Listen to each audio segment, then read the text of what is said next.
What a Maple Leaf America bonus! A visit to former Leafs winger Jim Pappin when he's being visited by the Mahovliches, the big M, Frank, and his little M brother, Peter. Jimmy was a good skater, a very fast skater, good shot, good offensive hockey player, and I think he was a great asset to Chicago all those years that Chicago had, up to the 1970s. And Jimmy is a golfer? Yeah, he's a good golfer. He hits the ball consistently well, and as long as there isn't too much wind, then he has a problem. Canadian Senator Frank is Pappin's neighbor in Palm Springs for a few weeks each winter. Pete came down to join the golf fray and play in an old-timers game during All-Star weekend. I get a lot of practice at this. I could probably grow tomatoes in these things. To finish the foursome, Jim's wife, Peggy Pappin. I'm going to take all their money today. Tough call, Peggy. These boys still put a high priority on winning. In fact, Jim sometimes may take golf a little too seriously. Do you turn it off if I swear? Yeah, I'll bleep you out. Okay. I won't even use it. It's hockey talk. Hockey talk, we call it. Competitive residue from 14 seasons at hockey's highest level. When I'm in Canada, I'm a big Toronto Maple Leaf guy. When I'm in the States, in Chicago, I'm a Chicago Blackhawk. Well, when he's in Toronto, Leafs fans should thank him. Without Pappin, chances are there's no Stanley Cup in 1967.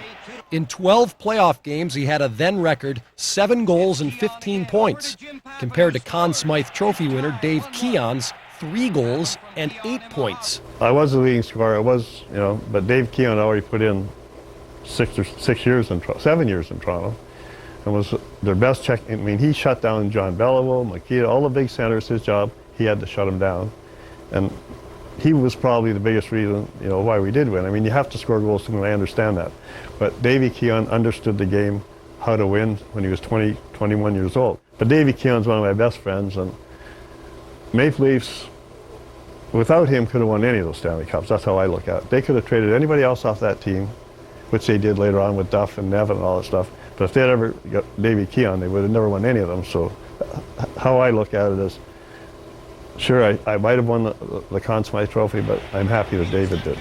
By the way, Pappin's 7th goal of the playoffs was the Cup winner. Pappin with nowhere to go, backhands a shot in front. It's off Harper's leg and in the net.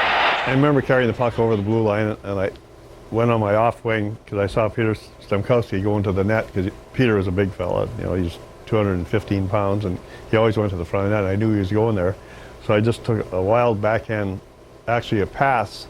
I was trying to get it to Peter so he could tip it in or something, and Terry Harper had taken him out, and the puck hit Terry Harper's skate. Peter, to this day, said it hit his skate, but anyway, it hit Terry Harper's skate and ended up going past Worsley to give us a 2-0 lead.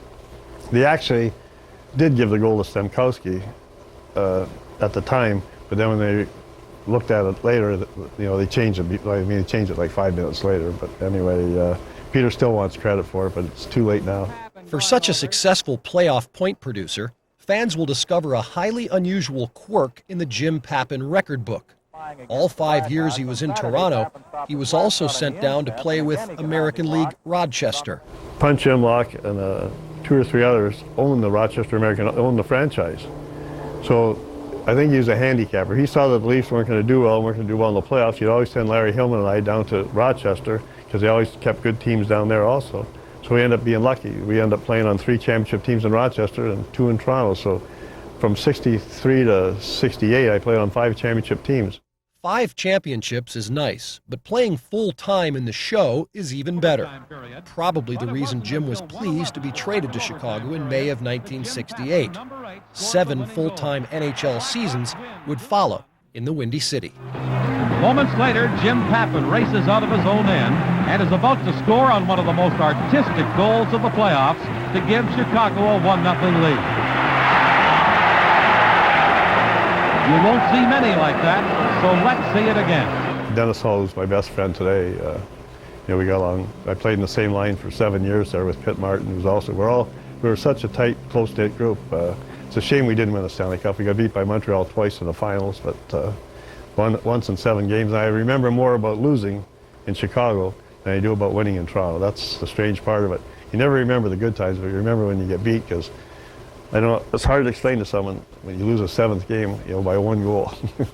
It's a tough, that stays with you, your whole life. The first Stanley Cup that we were on in Montreal together, had it not been for Ken Dryden, I think the game would have been over. Jim Pappin had a great opportunity in the slot area, and Kenny Dryden was kind enough to make the save in the 3rd period when the score was tied 2-2. So it was a big save, and I thank Kenny, and I thank Jimmy for hitting the glove at that time. Pappin's career wound down with a partial season with the Golden Seals and part of another with Cleveland. In 1977, he hung him up, almost 25 years after his first visit to Maple Leaf Gardens. Toronto Marbles were playing against Montreal Junior Canadiens, and our coach took us to see a junior game, and I was like 16 years old at the time. And I made up my mind then. I said, they had a packed house, 16,000 people watching junior hockey, and they were only 2 years older than I was. I says, this is what I want to do, and that's why I made up my mind that I'm going to go for it. Now, Pappy just goes for it on the golf course with Peggy. Has a CD player, the AM, FM, Does it really? Yeah. No room for a TV, but you can get all the Toronto Maple Leaf games on. There's a company I work for, Western Golf Car. And the boys from Timmins. Frank's back. That's why they call him the Big M. Okay. That's why they call him the Big M. Always got the good nickname, didn't he? Oh, not the camera. Oh, how did that stay out? To put in the camera. How did that stay out? Oh, good 3, Peter. Thank you. That's a buck from everybody, including the camera guy. Beautiful Avondale Golf Club, Palm Desert, California.